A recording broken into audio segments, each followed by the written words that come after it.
जय श्री कुंज बिहारी की, जय श्री राधा प्यारी की। हरे कृष्णा कृष्णा कृष्णा हरे हरे, हरे रामा राम राम हरे हरे। भगवत रसिक चैनल में आप सभी का स्वागत है। हरि के प्यारे भक्तों, आप सब यमराज को तो ज़रूर जानते होंगे, पर क्या आप ये जानते हैं कि यमराज की मृत्यु कैसे हुई थी? अगर नहीं तो आज इस वीडियो में हम ये जानेंगे। मगर उससे पहले अगर आपने अभी तक इस चैनल को सब्सक्राइब नहीं किया है तो जल्दी से इस चैनल को सब्सक्राइब करें, ताकि नई वीडियो अपलोड होते ही आपके पास उसकी नोटिफिकेशन आ जाए और आप सबसे पहले उस वीडियो को देख सको। तो चलिए जानते हैं कि यमराज की मृत्यु कैसे हुई।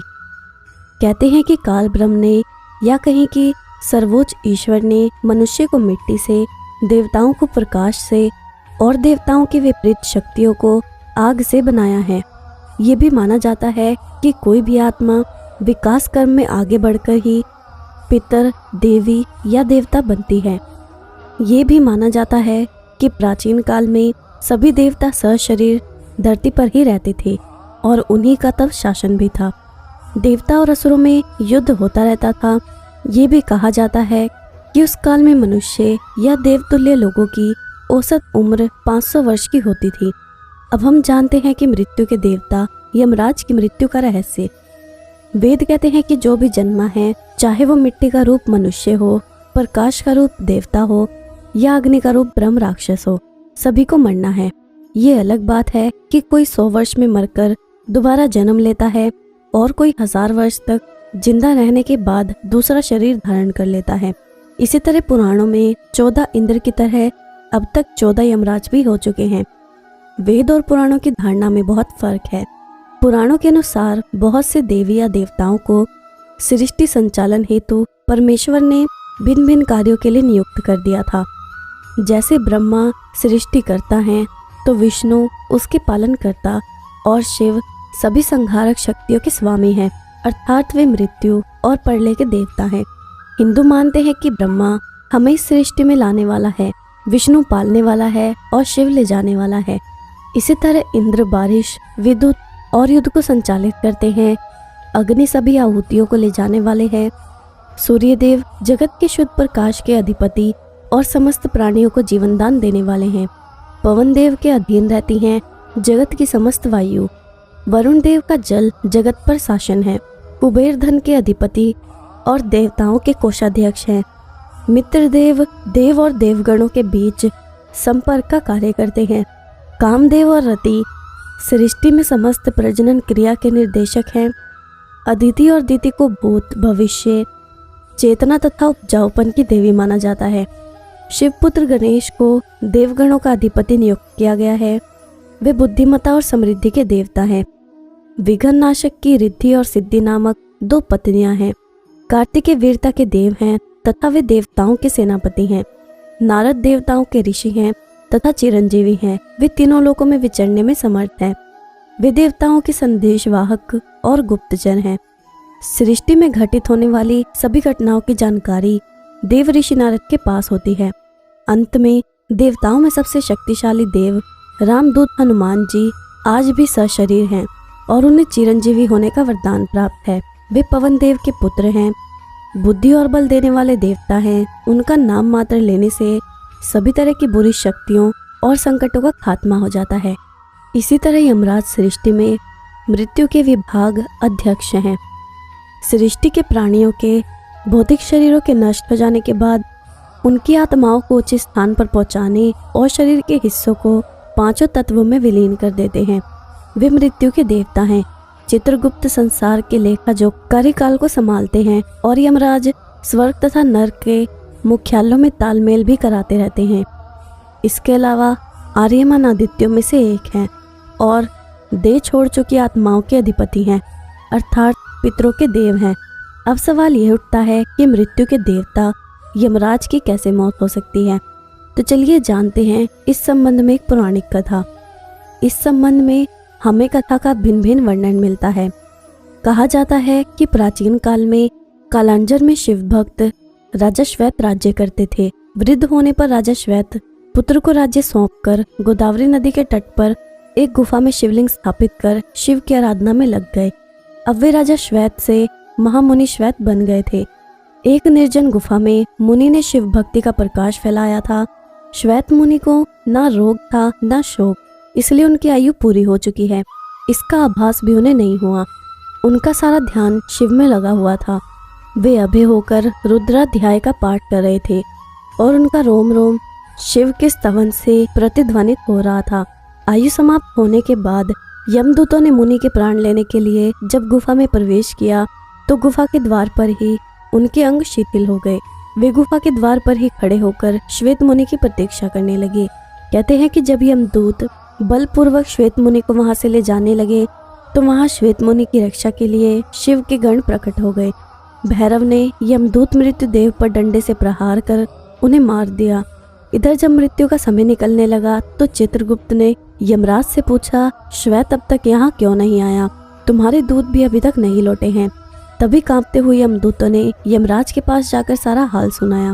मृत्युदेव की मृत्यु का समाचार सुनकर क्रोधित यमराज हाथ में यमदंड लेकर भैंसे पर सवार होकर अपनी सेना के साथ वहां पहुंचे।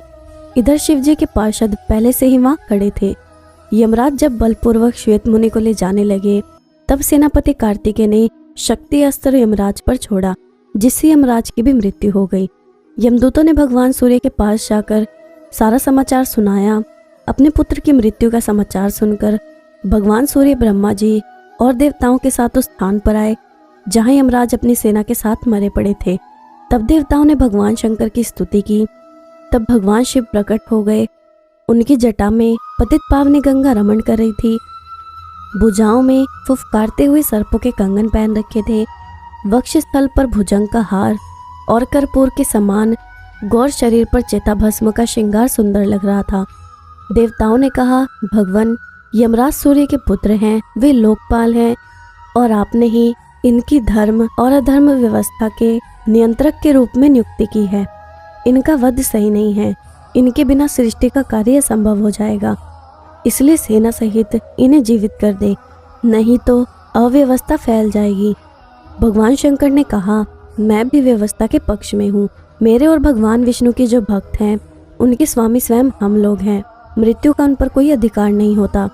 स्वयं यमराज और उनके दूतों का उनकी ओर देखना भी पाप है। यमराज के लिए भी ये व्यवस्था की गई है कि वे भक्तों को प्रणाम करें। फिर भगवान शिव ने देवताओं की बात मानकर यमराज को प्राणदान दे दिया। शिवजी की आज्ञा से नंदीश्वर ने गौतमी नदी का जल लाकर यमराज और उनके दूतों पर छिड़का, जिससे सब जीवित हो उठे। यमराज ने श्वेत मुनि से कहा, संपूर्ण लोकों में अजय मुझे भी तुमने जीत लिया है। अब मैं तुम्हारा अनुगामी हूँ। तुम भगवान शिव की ओर से मुझे अभय प्रदान करो। श्वेत मुनि ने यमराज से कहा, भक्त तो विनम्रता की मूर्ति होते हैं। आपके भय से ही सतपुरुष परमात्मा की शरण लेते हैं। प्रसन्न होकर यमराज अपने लोक को चले गए। शिवजी ने श्वेत मुनि की पीठ पर अपना वरद हस्त रखते हुए कहा, आपकी लिंगोपासना धन्य है। श्वेत, विश्वास की विजय तो होती है। श्वेत मुनि शिवलोक को चले गए। ये स्थान गौतमी के तट पर मृत्युंजय तीर्थ कहलाता है। मृत्यु को कोई जीत नहीं सकता। स्वयं ब्रह्मा भी चतुर्योगी के अंत में मृत्यु के द्वार पर ब्रह्म में लीन हो जाते हैं, लेकिन भगवान शिव ने अनेक बार मृत्यु को पराजित किया है, इसलिए वे मृत्युंजय और काल के भी काल महाकाल कहलाते हैं। तो इस तरह से हुई थी यमराज की मृत्यु। अब मैं आपको भगवान शिव और माता पार्वती की एक कथा सुनाती हूँ, जिसमें शिव ने माता पार्वती की परीक्षा ली थी। महाशिवरात्रि का पर्व भगवान शिव और माता पार्वती की पूजा का दिन है। इस दिन भगवान शंकर और माता पार्वती का विवाह हुआ था। जब से इस दिन का शिव भक्तों के लिए बड़ा ही महत्व रहा है। ये तो सभी जानते हैं कि माता पार्वती ने भगवान शिव को अपने पति के रूप में पाने के लिए कितने ही कठोर तप किए थे और कितनी ही परीक्षाएं दी थी, तब जाकर उन्हें भगवान शंकर पति के रूप में प्राप्त हुए थे। ऐसी ही एक कथा का जिक्र पुरानी ग्रंथों में भी मिलता है, जब भगवान शंकर ने मगरमच्छ बनकर माता पार्वती की परीक्षा ली थी। एक समय की बात है, माता पार्वती घोर तप कर रही थी। उनकी भक्ति और तप को देखकर देवताओं ने शिवजी से माता की मनोकामना पूरी करने के लिए कहा था। तब शंकर जी ने पार्वती जी की परीक्षा लेने सप्त ऋषियों को भेजा। सप्त ऋषियों ने माता के सामने शंकर जी के बारे में बहुत कुछ बोला। उनके सैकड़ों अवगुण गिनाए, परंतु इन सब बातों का पार्वती जी पर कोई प्रभाव नहीं पड़ा। उन्होंने दृढ़ निश्चय और संकल्प के साथ तप जारी रखा। जब इस सब से भी बात नहीं बनी तो भगवान शंकर ने खुद परीक्षा लेने की ठानी। भगवान शंकर प्रकट हुए और माता पार्वती को वरदान दिया। उसी समय जहाँ माता पार्वती तप कर रही थी, वहीं तालाब के पास मगरमच्छ ने एक लड़के को पकड़ लिया। लड़का बचाने के लिए शोर मचा रहा था। जैसे ही माता को लड़के की आवाज़ सुनाई दी, वो उस ओर भागी। उन्होंने देखा कि मगरमच्छ लड़के को तालाब के भीतर खींच रहा था। तभी लड़के ने माता को देखा और लड़के ने देवी से कहा, मेरी ना तो माँ है, ना बाप, ना कोई मित्र है, माता आप मेरी रक्षा करें। पार्वती जी ने कहा, हे ग्राह, इस लड़के को छोड़ दो। मगरमच्छ बोला, दिन के छठे पहर में जो मुझे मिलता है उसे अपना आहार समझकर स्वीकार करना मेरा नियम है। ब्रह्मदेव ने दिन के छठे पहर में इस लड़के को भेजा है, मैं इसे क्यों छोड़ूं? पार्वती जी ने विनती की, तुम इसे छोड़ दो, बदले में तुम्हें जो चाहिए वो मुझसे कहो। मगरमच्छ बोला, एक ही शर्त पर मैं इसे छोड़ सकता हूँ। आपने तप करके महादेव से जो वरदान लिया, यदि उस तप का फल मुझे दे दोगी तो मैं इसे छोड़ दूंगा। पार्वती जी तैयार हो गई। उन्होंने कहा, मैं अपने तप का फल तुम्हें देने के लिए तैयार हूँ, लेकिन तुम इस बालक को छोड़ दो। मगरमच्छ ने समझाया, सोच लो देवी, जोश में आकर संकल्प मत करो। हजारों वर्षों तक जैसा तप किया है वो देवताओं के लिए भी संभव नहीं। उसका सारा फल इस बालक के प्राणों के बदले चला जाएगा। पार्वती जी ने कहा, मेरा निश्चय पक्का है, मैं तुम्हें अपने तप का फल देती हूँ, तुम इसका जीवन दे दो। मगरमच्छ ने पार्वती जी से तप दान करने का संकल्प करवाया। तप का दान होते ही मगरमच्छ का देह तेज से चमकने लगा।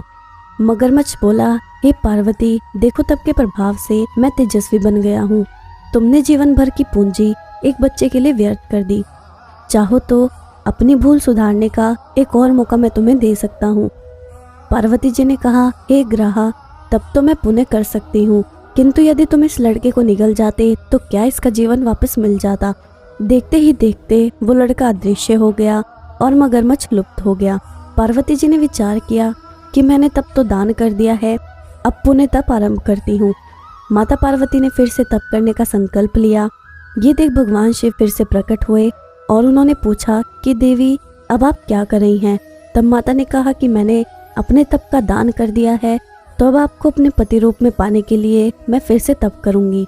जब महादेव ने कहा कि उस बालक और मगरमच्छ के रूप में मैं ही था, आपने अपने तप का दान मुझे ही किया है, मैं तो बस तुम्हारी परीक्षा ले रहा था कि तुम्हारा चित्त प्राणी मात्र में सुख दुख का अनुभव करता है या नहीं। इसलिए अभी तुम्हें पुण्य तप करने की आवश्यकता नहीं है। ये सब जानने के बाद देवी ने महादेव को प्रणाम कर प्रसन्न मन से विदा किया। तो इस तरह ली थी शिव ने पार्वती की परीक्षा। अब मैं आपसे विदा लेती हूँ। अगर आपको ये वीडियो अच्छी लगी हो या आपको इससे कुछ सीखने को मिला हो तो इस वीडियो को लाइक ज़रूर करना और जितना हो सके उतना शेयर करना, ताकि अन्य भक्तों तक भी ये वीडियो पहुँच सके। जय श्री कुंज बिहारी की, जय श्री राधा प्यारी की। हरे कृष्णा कृष्णा कृष्णा हरे हरे, हरे रामा राम राम हरे हरे।